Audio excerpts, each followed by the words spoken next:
just had a walkthrough in this Victim Resource Center, this crisis center. It was very illuminating to see all the resources that there are for the victims' families and what is being done to make sure that they can get through this process. And we have been supported by so many people across the nation. In fact, I just had a phone call with President Biden and Vice President Kamala Harris, who expressed their condolences for what happened and will be expressing their condolences to the victims. But we also have the honor of having Senator Alex Padilla here, who delayed his trip to Washington, D.C. just so that he could be here with us. So, Senator, if you could please say a few words.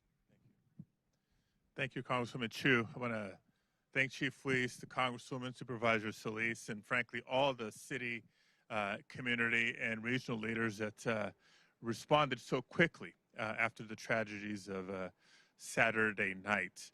It's important to be here today to walk through this resource center for families and friends of the victims and frankly the community at large, because it's going to take a lot and it's going to take some time, but we know that the community is resilient and the community will rebound. We are committed to working together not just to support the families and support the community, but to once again use this reminder of the epidemic of gun violence in America. While there's still a lot that we are learning about these particular cases, we won't jump to all the conclusions. We'll let the investigations and legal processes run their course. We do take it as a reminder of the urgency with which we need to strengthen our gun safety laws across the country. Many of my colleagues have pointed out, doesn't California have some of the strictest laws and protections of any state in the nation? That is true. And they have worked, and it is helpful. But when there's a patchwork of laws and protections to various degrees across states, then clearly there are vulnerabilities that can impact any community in the country. And so for the individuals in the community here in Monterey Park, throughout the region and throughout the country that are living in slightly more fear today because of what's been witnessed, this is a reminder that more needs to be done. Two final things. One, not another minute should go by without once again expressing our condolences and our prayers to the families of the victims and of the survivors and the community at large. They should take heart in seeing their community leadership respond so quickly and work so well together. And last but not least, to call attention to some good news. Earlier this year, last year, Congress actually came together on a bipartisan basis. Representative Chu on the House side, myself on the Senate side, when we passed the Safer Communities Act, which does bring additional resources for mental health, does bring additional resources for crisis response for incidents like this. So it's part of our recognition that communities will need that support, not just in the immediate aftermath of a tragedy, but for the long term. But more needs to be done, whether it's on reducing the types of weapons that are found in communities across the country, access to those weapons, even when it's lawful. We cannot let mass shootings be the norm, not here in Monterey Park, not in California, not anywhere in the United States of America. And with that, let me introduce my friend and colleague, Los Angeles County Supervisor Hilda Solis. Thank you for coming here this afternoon. I want to thank the City of Monterey Park and expressly give my thanks to all the public safety personnel, all our LA County Mental Health, OEM, Office of Emergency Management, including the Governor's Office, as well as our friends in the federal government, FBI, and everyone that's been helping us go through this in the last couple of days. But I also want to be reminded that there are some special things to be thankful for. The community has come together. Many people are coming forward to provide initial support to many of our AAPI residents, many who are right now in solace and witnessing things that are unheard of. We know we have a lot of healing to do. The LA County will be here. Our mental health services are here on the ground, Office of Emergency Management, as well as our Red Cross, as well as our other secondary agencies. And again, I want to thank the City of Monterey Park. This senior center here stands as a symbol of welcoming for all immigrants. That's how I came to learn this community, welcoming everyone. And it continues to be resilient. It continually will be doing that as we begin to heal, and we have much more to do. We also have some heroes. The young man that now many of us know helped to stop further shootings from occurring in Alhambra. That young man is a hero in the San Gabriel Valley, representing Alhambra. Those are things that we should also reflect on. In spite of someone's senseless motivations to try to kill people or shoot people, this individual did what many would probably never be able to do or imagine, but he saved so many more lives. So let's also think about that as we go through this process.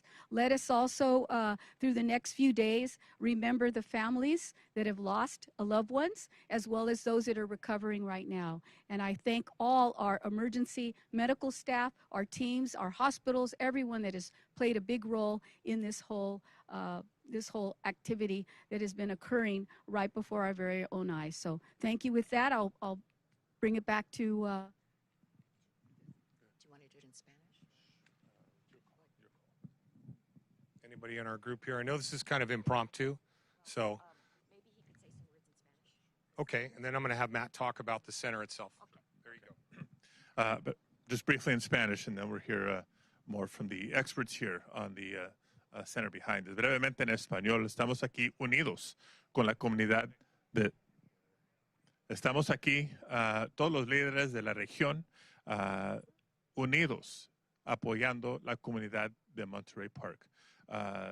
Debido a la tragedia de este fin de semana, ofrecemos nuestros pensamientos, nuestras oraciones a las familias impactadas, a la comunidad en total, no solo aquí en Monterey Park, pero en comunidades similares en todas áreas del país, porque merecemos mejor que vivir en temor de violencia, de armas. Hay mucho que no sabemos todavía sobre los incidentes, las investigaciones siguen, pero lo que podemos contar es que nuestro apoyo no solo es de hoy, pero es de largo plano para ayudar a las familias y la comunidad de Monterey Park a sobrevivir, recuperar y de nuevo ser una comunidad tan fuerte como la conocemos. Muchísimas gracias.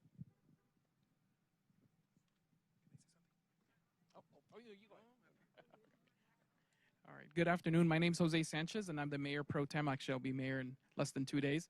I'm also a teacher here in this community, and so I know that this hits hard for a lot of our students. I know tomorrow I'll be going into the classroom, and that's going to be the first talk when I go in. How are we going to have this dialogue with our students? I know that many of our students are going to be coming from many different angles and places, but we just toured the Langley Center, and I was very proud of the work that they're doing in here to provide services for our community.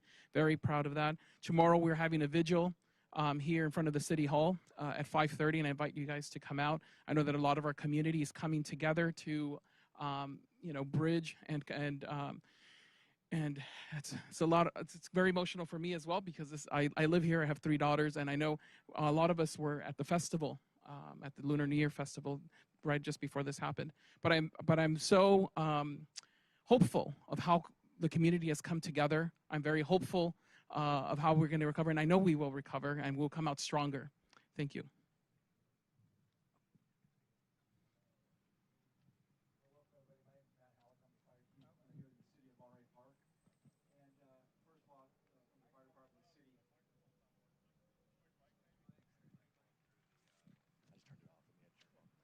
Can you hear me now?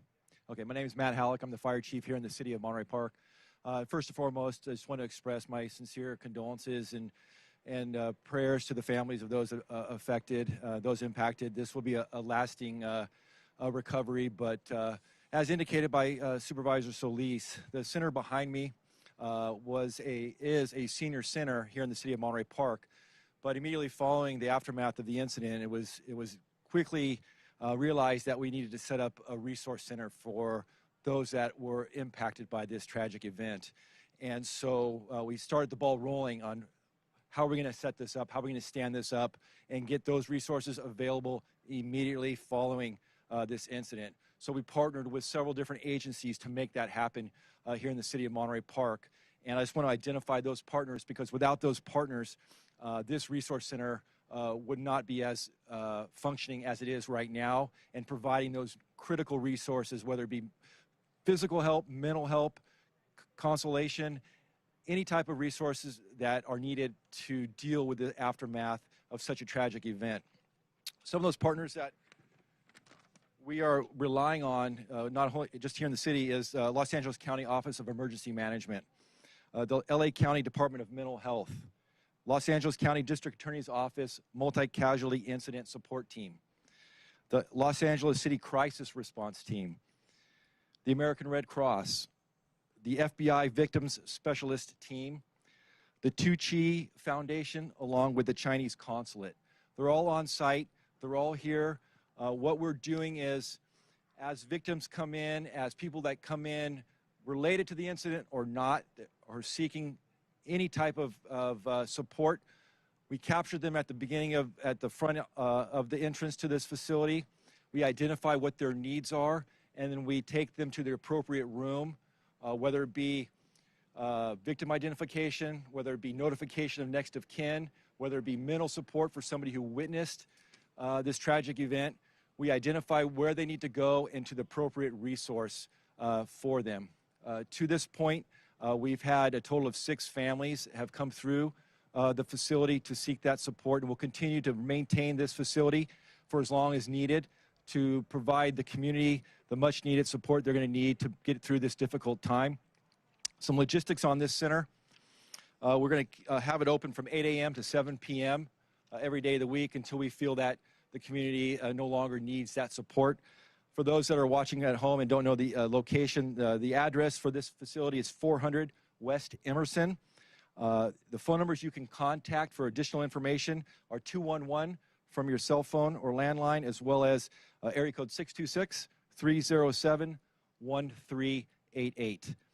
I'm going to stay here along with Chief Wiese. We'll be happy to answer any questions regarding our response, both from police and fire, for this incident. We're not going to talk about the investigation as it's ongoing, but we're certainly happy to discuss our response during the incident, after the incident, and what we anticipate in the days moving forward.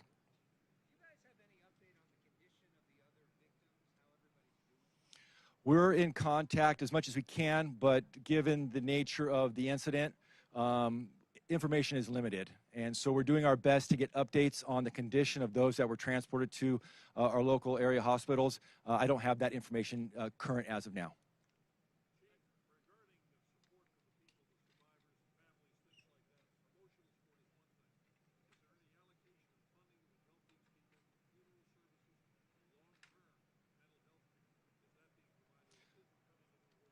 Yeah, absolutely. The LA County District Attorney's Office support team is the resource to provide the community with any type of financial assistance for those that were impacted, indicating things you indicated, such as costs associated with recovery. Those will all come from the LA County District Attorney's Office. Correct. Correct.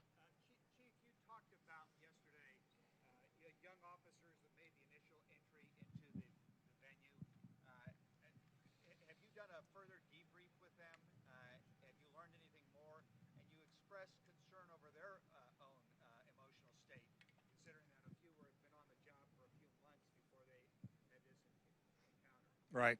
A great question. Officer wellness at this point is my #1 concern. So I had 6 to 8 officers on duty last night, and when they returned to duty, we kind of wrapped our arms around them in briefing. We brought in professionals from the counseling team and ultimately sent them home. They weren't emotionally ready to come back to what they left. And we will continue to provide them with support. I want them to have long careers. I want them to be whole. And the only way to do that is to talk about what they saw, the trauma they saw, and let them know that there are other people that are in their shoes and that they can recover from this. And that's what I'm doing. That's one of my biggest concerns right now. And I'm doing it with every single person that was on duty, whether they're in dispatch, whether they were out in the field. That's who I'm concentrating on right now. Have you learned anything more about the timeline? No, the timeline is still, I haven't reviewed any body-worn camera or anything like that. That's all part of the evidentiary process. I'm not at that point. At some point, I will conduct a debriefing with everybody present because we learn from those things. And I haven't gotten there yet. I've talked to them individually about what they saw and how they handled it, but that's about it. Has your department ever had an interaction with this individual who was responsible? Not that I'm aware of.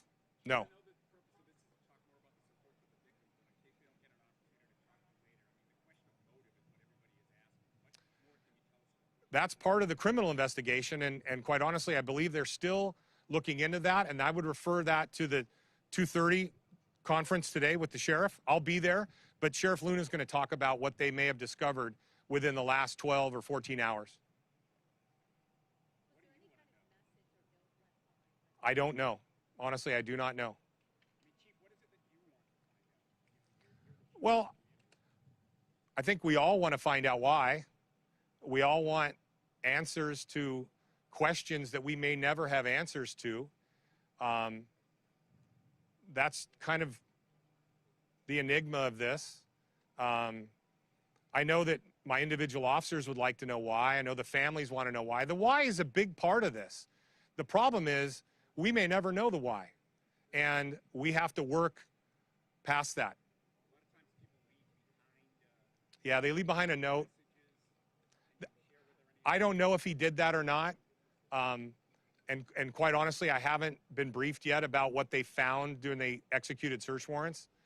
At some point, we'll probably have a fragmented why, but I don't know if we'll ever have the full story. Are you going to continue to work with all these different agencies, Los Angeles, Monterey Police Department, FBI? Is that going to continue? Yes. The investigation, I mean, everybody's learned over the years that just because the suspect dies doesn't mean the investigation stops. We will conduct it as if it's a regular criminal investigation. That's the way these things work. We're all about transparency. The public wants answers. You want answers. I want answers. And that will only come from an investigation. Everybody involved. One more question. Yes, sir. At the Hall of Justice, Sheriff Luna is going to do a 2:30 press conference. Downtown. Yeah, not here. I'm going to go over there. I know. I wish. Most of the people you saw yesterday, so I believe federal partners, it's focused on the investigation and what they've determined, what they've learned from the search warrants and the other stuff they're at now. But he wants to do it downtown, so it's easier to move me there than it is to move that here, I guess. So last question, please.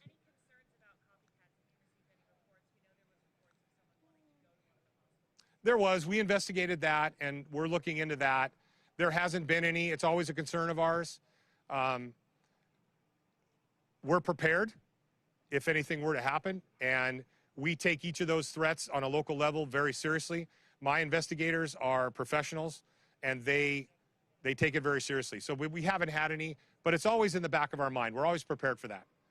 All right. 11. There are 11 people have died because of this incident so far. So, not counting the suspect. I'm not counting him. All right. Thank you very much, everybody. Have a great afternoon. Thank you for coming out. Excuse me, Rombo, City Manager for Monterey Park. Is there anyone here that is from any other newspaper that needs translation, whether it's Chinese or Taiwanese or anything, from this Q&A? Okay, thank you very much. Appreciate it.